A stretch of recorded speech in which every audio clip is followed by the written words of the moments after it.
हिंदी और मेन चीज है रस। देखो रस होता क्या है, शुरुआत रस का शाब्दिक अर्थ होता है आनंद। क्या होता है? आनंद। किसी भी दृश्य को देखने से, पढ़ने से जो आनंद की अनुभूति होती है वह रस कहलाता है। जैसे आप नाटक देख रहे हैं, मूवी देख रहे हैं या मैच देख रहे हैं, मतलब जो चीजें आप देखते हैं उससे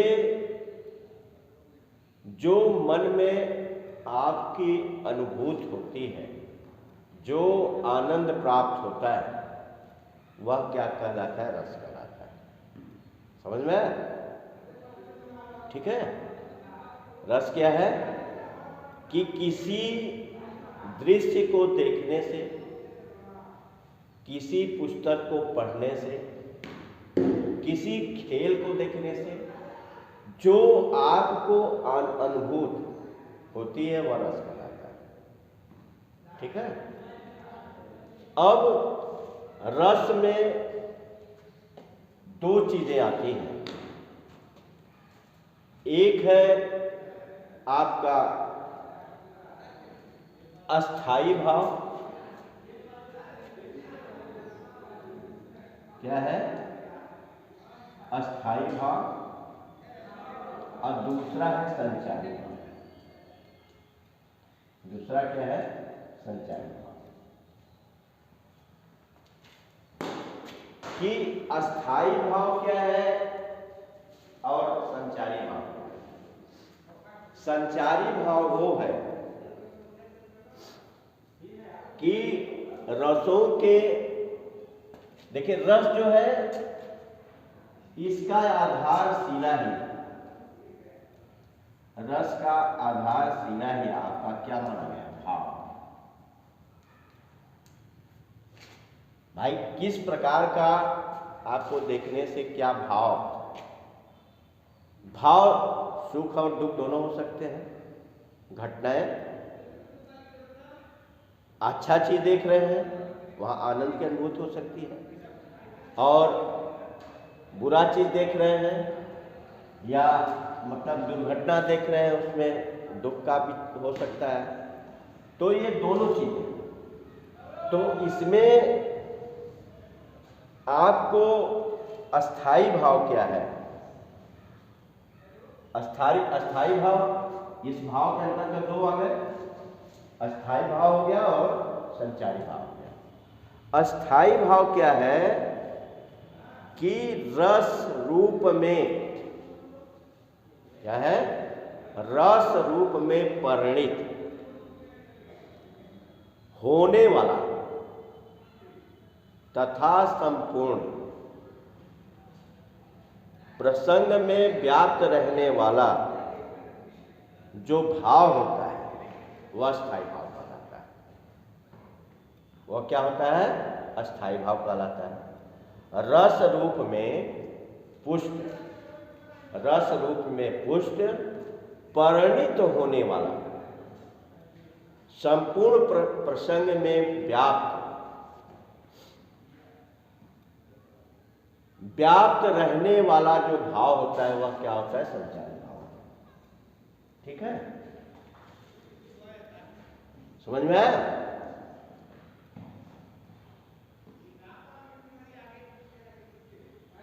जिसके अस्थाई भाव कितने माने गए हैं? 9। अस्थाई भाव की संख्या कितनी है? 9। कितनी है? 9। और ये प्रत्येक रस के अलग अलग, जैसे आपने रस है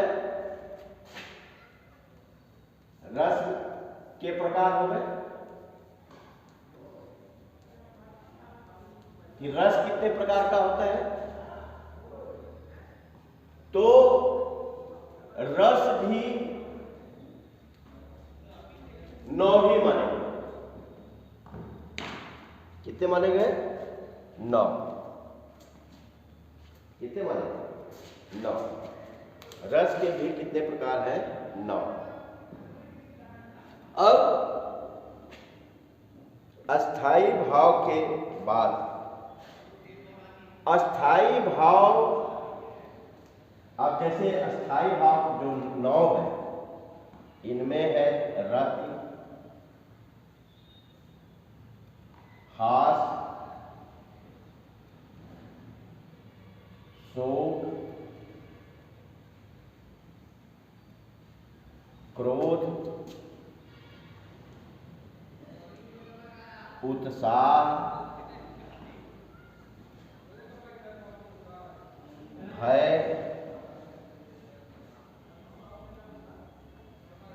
और जुगुप्सा।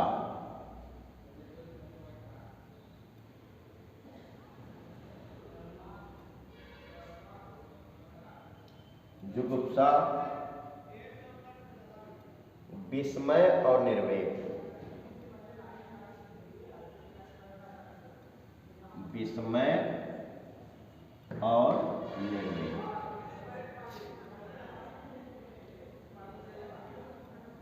अस्थाई भाव संख्या कितनी है? 9। अस्थाई भाव संख्या कितनी है? 9। उसमें रति 1, दूसरा हास हो गया, तीसरा शोक हो गया, चौथा क्रोध हो गया, पांचवा उत्साह हो गया, छठा भय हो गया, सातवां जुगुप्सा हो गया, सातवां निस्मय और 9वां जो है निर्वेद। समझ में आ गया? अब ये तो स्थायी भाव हुए, अब होता विभाव। विभाव क्या है?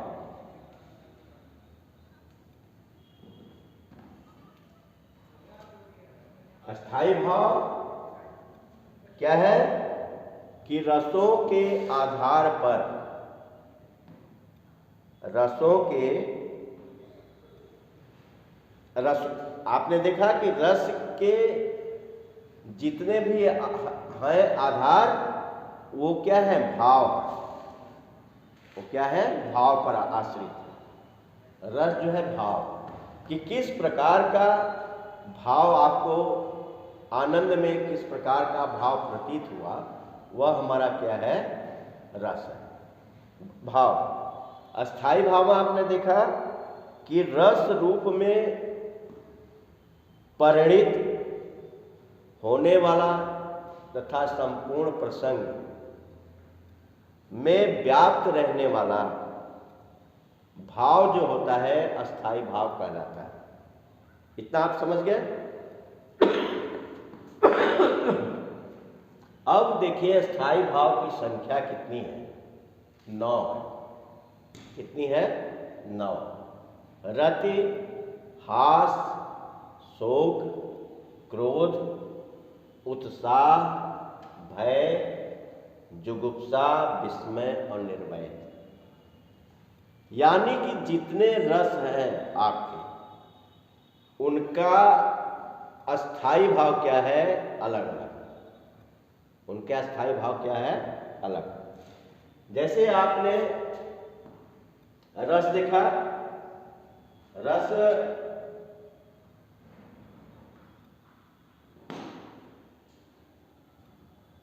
अब देखें, इसमें एक आता विभाव। विभाव क्या है कि जो व्यक्ति, विभाव, विभाव की परिभाषा क्या है कि जो व्यक्ति, क्या है कि जो व्यक्ति वस्तु, परिस्थितियां आदि अस्थाई भाव को जागृत करते हैं, उन्हें विभाव कहते हैं। ऐसे चीज जो परिस्थितियों के बारे में बताते हैं, जागृत करते हैं, वो क्या है? विभाव। ठीक है। अब विभाव के भी दो प्रकार हो जाते हैं। कितने हो जाते हैं? दो। विभाव के भी दो प्रकार हो जाते हैं। पहला है आलम्बन, पहला है आलम्बन, और दूसरा है उद्दीपन। मतलब भाव के को परिणित करने वाला जो अलग अलग भाव होते हैं, वह हमको क्या कहते हैं? स्थायी रूप से जो उदाहरण स्थापित कराते हैं, उद्दीप्त कराते हैं, जो भाव है वह हमारा क्या है? विभाव है। संचारी भाव क्या है? संचारी भाव को आपने देखा, विभाव। अब विभाव, अस्थाई भाव 9 प्रकार के हैं और विभाव 2 प्रकार के। पहला है आलम्बन और दूसरा है उद्दीपन। अब देखिए आलम्बन क्या है? आलम्बन विभाव क्या कहलाता है? आलम्बन विभाव वह है कि जिन व्यक्ति अस्थाई भाव में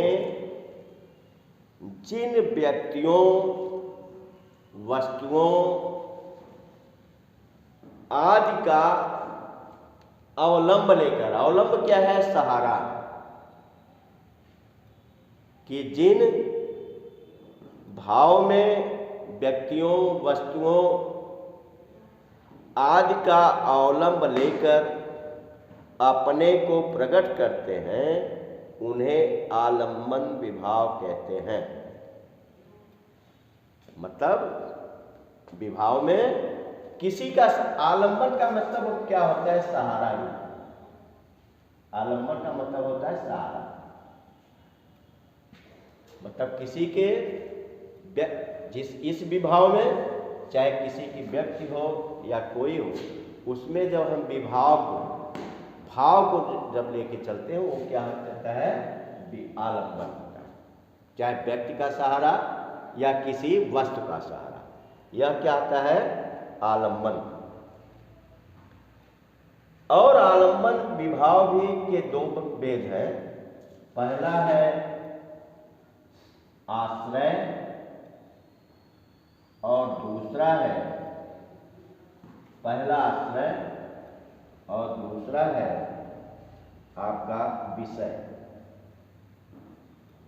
दूसरा क्या है? विषय। आश्रय क्या है? कि जिस व्यक्ति के मन में, आश्रय का आश्रय भाव क्या है? विभाव। कि जिस व्यक्ति के मन में रति आदि अस्थाई भाव उत्पन्न होते हैं, उसे आश्रय कहते हैं। कि जिस व्यक्ति के मन में रति आदि अस्थाई भाव उत्पन्न होते हैं, वह क्या कहलाते हैं? आश्रय। विषय क्या है? कि जिस व्यक्ति या वस्तु के कारण, विषय क्या है? जिस व्यक्ति या विषय के कारण, जिस व्यक्ति या वस्तु के कारण आश्रय के चित्त में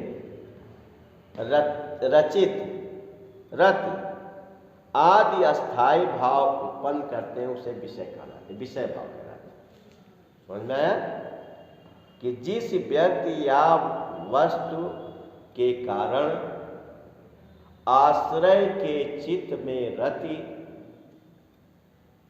आदि अस्थाई भाव उत्पन्न होता है, उसे विषय कहते हैं। अब आइए उद्दीपन।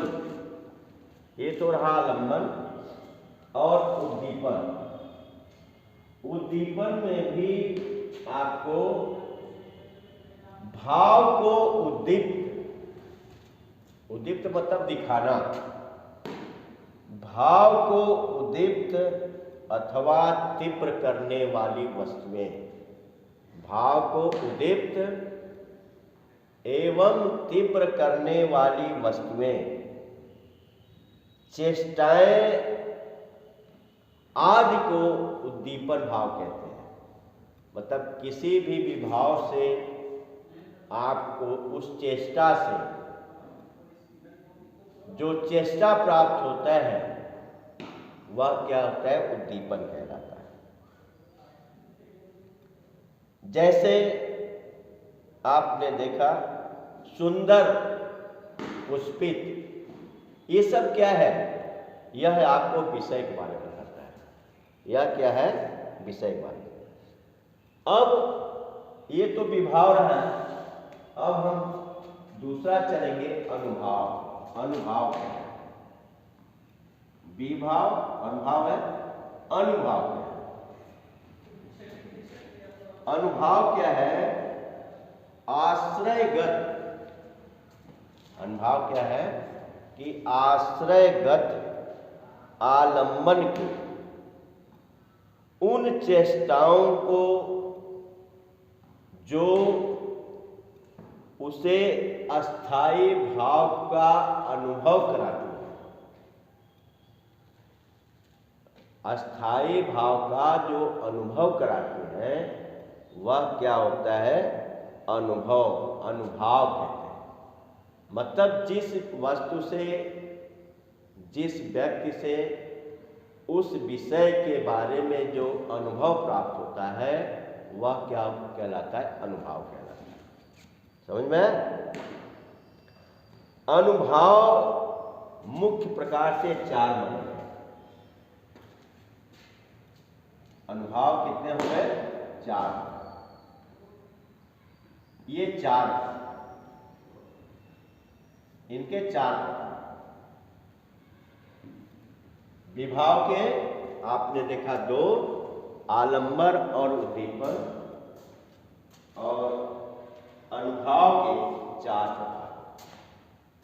कितने हो गए? चार। पहला है कायिक अनुभाव। पहला है कायिक अनुभाव।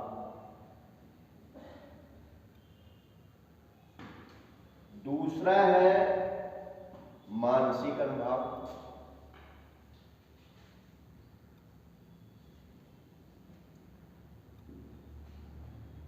ठीक है। तीसरा है आहार्य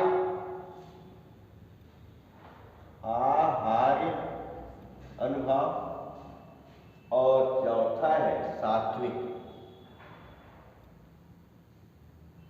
चौथा है सात्विक अनुभाव। विभाव आपके दो हो गए, आलंबन और उद्दीपन, और अनुभाव जो है चार हो गए। मानसिक, पहला कायिक, मानसिक, आहार और सात्विक, ये हो गए। अब देखिए, अब आते हैं हम कि रस कितने प्रकार के? ये तो अनुभाव, संचारी भाव, ये सब रस के। अब रस के प्रकार हैं।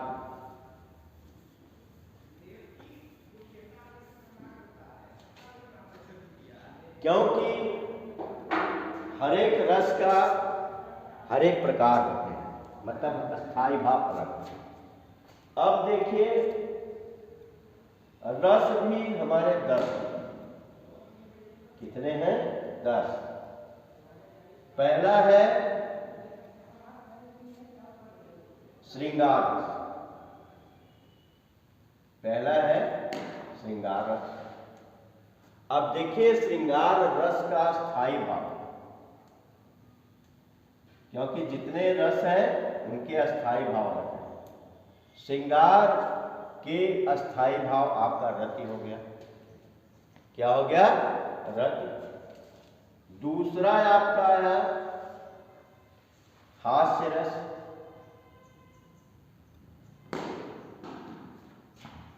दूसरा आपका हास्य रस। हास्य रस का अस्थाई भाव क्या हो गया? हास हो गया। तीसरा आया आपका करुण रस।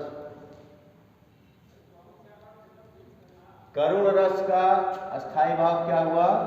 शोक। चौथा है रौद्र। रौद्र का आपका हो गया क्रोध। पांचवा है वीर रस। वीर रस का हो गया उत्साह। ठीक है। छठा है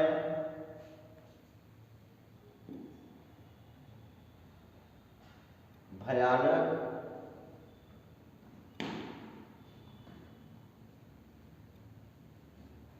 भयानक रस। सातवां है विभत्स।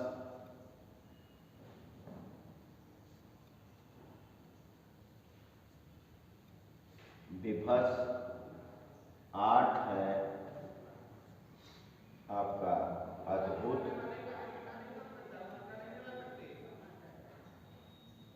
अद्भुत।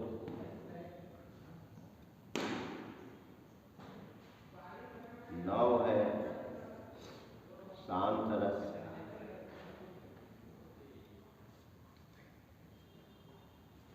और 10वां है वत्सल। 10वां है वत्सल। रस कितने हो गए? रस 10 हो गए। कौन कौन?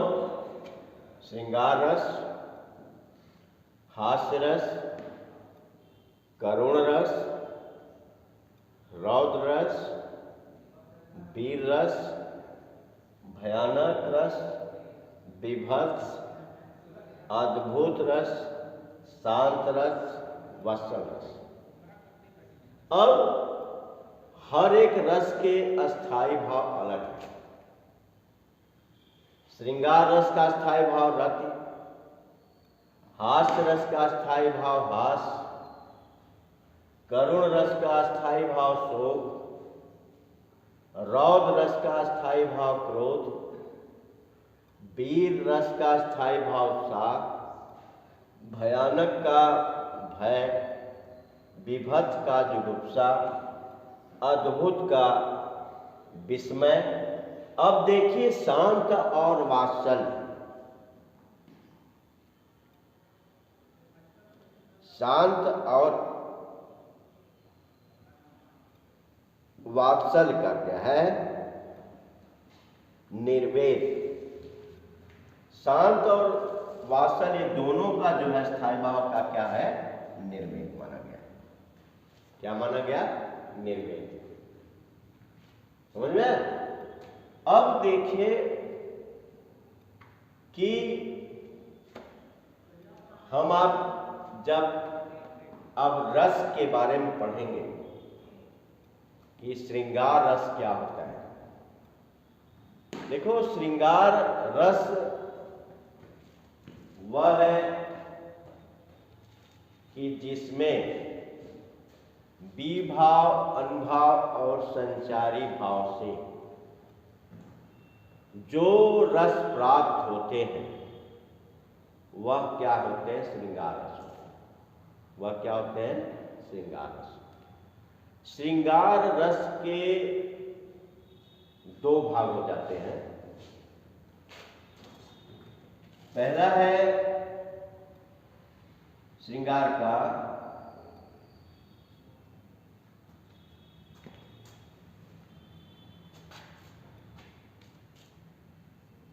संयोग श्रृंगार। संयोग और वियोग। संयोग और वियोग। श्रृंगार में हो गया, श्रृंगार रस में पहला संयोग और वियोग। अब देखिए संयोग क्या है, वियोग क्या है।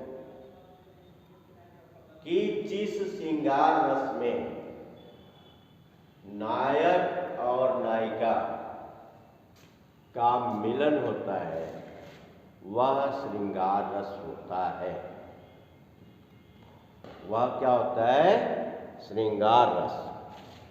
कि जिसमें नायक और नायिका का मिलन हो वह श्रृंगार रस संयोग श्रृंगार होता है। जैसे कौन हो तुम बसंत के दूत, बिरस पतझड़ में अति सुकुमार, घन तिमिर में चपला की रेख, तपस में शीतल मंद धार। यह जयशंकर प्रसाद की कामायनी से लिया गया है कि इसमें उन्होंने दिखाया है, बताया है कि आप श्रृंगार के देखें कि इसका स्थायी भाव क्या है, रति है, और आलम्बन विभाव है। इसमें श्रद्धा, विषय और मनुआश्रय। श्रद्धा क्या है, विषय है, और मन क्या है, आश्रय, उद्दीपन विभाव। वियोग श्रृंगार में कि जब नायक और नायिका का विछुड़न होता है, अलग होते हैं, वहां वियोग श्रृंगार होता है। जैसे देखा उदाहरण में कि हे खगमृग, हे मधुकर श्रेणी, मधुकर श्रेणी तुम देखी